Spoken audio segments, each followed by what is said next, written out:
Pernah kepikiran nggak sih apa itu keadilan?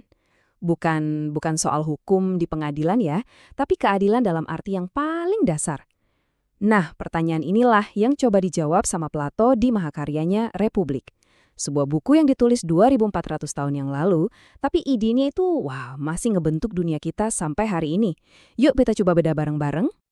Oke, coba bayangin deh. Kamu nemu cincin yang bisa bikin kamu nggak kelihatan. Nggak ada yang bakal tahu, nggak akan ada konsekuensi apa-apa. Apa yang bakal kamu lakuin? Apa kamu bakal tetap jadi orang baik? Pertanyaan ini, yang dikenal sebagai cincin Gyges, adalah titik awal pencarian Plato soal keadilan. Ini bukan cuma teori loh, ini benar-benar ujian buat karakter kita masing-masing. Jadi, seberapa besar sih pengaruh buku ini? Gini deh, anggap aja ini buku bestseller yang umurnya udah 2400 tahun. Gila kan? Ini bukan sekedar dialog filosofis biasa, tapi udah jadi semacam cetak biru pemikiran. Lihat aja jejaknya, mulai dari De Republikanya Cicero di Roma, terus City of God-nya Santo Agustinus, sampai ke utopianya Thomas More di zaman Renaissance.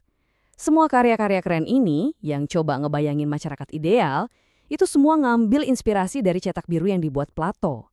Republik ini ibarat titik nolnya. Nah, sekarang kita masuk ke pertanyaan moral utamanya.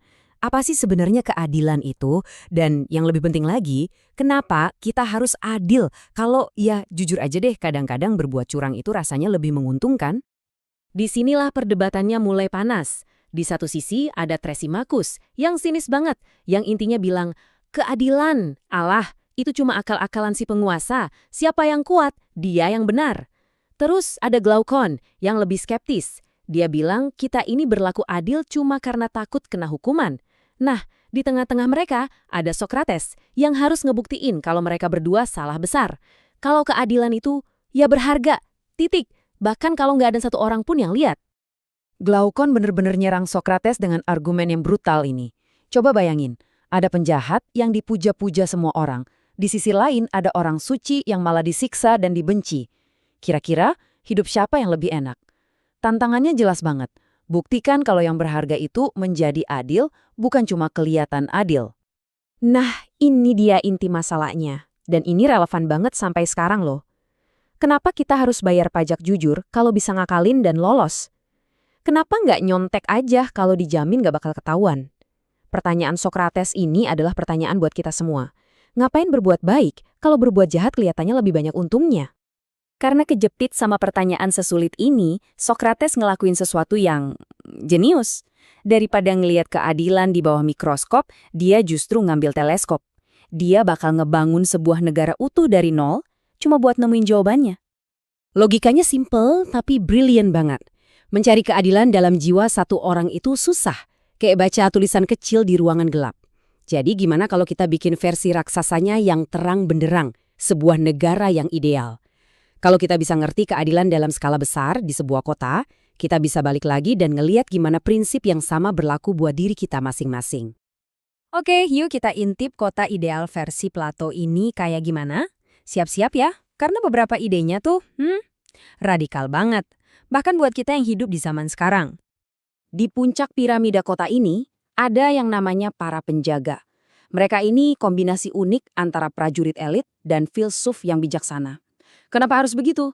Ya karena mereka butuh kekuatan buat melindungi negara, tapi juga butuh kebijaksanaan biar nggak sewenang-wenang sama warganya sendiri. Terus, gimana caranya biar semua orang mau nerima peran mereka masing-masing? Nah, disinilah Plato ngusulin sesuatu yang cukup bikin kaget. Sebuah kebohongan mulia. Semacam propaganda negara yang dirancang dengan cermat. Semua warga diceritain kalau mereka lahir dari tanah yang sama. Jadi mereka semua saudara. Tapi Tuhan nyampurin logam yang beda-beda ke jiwa mereka.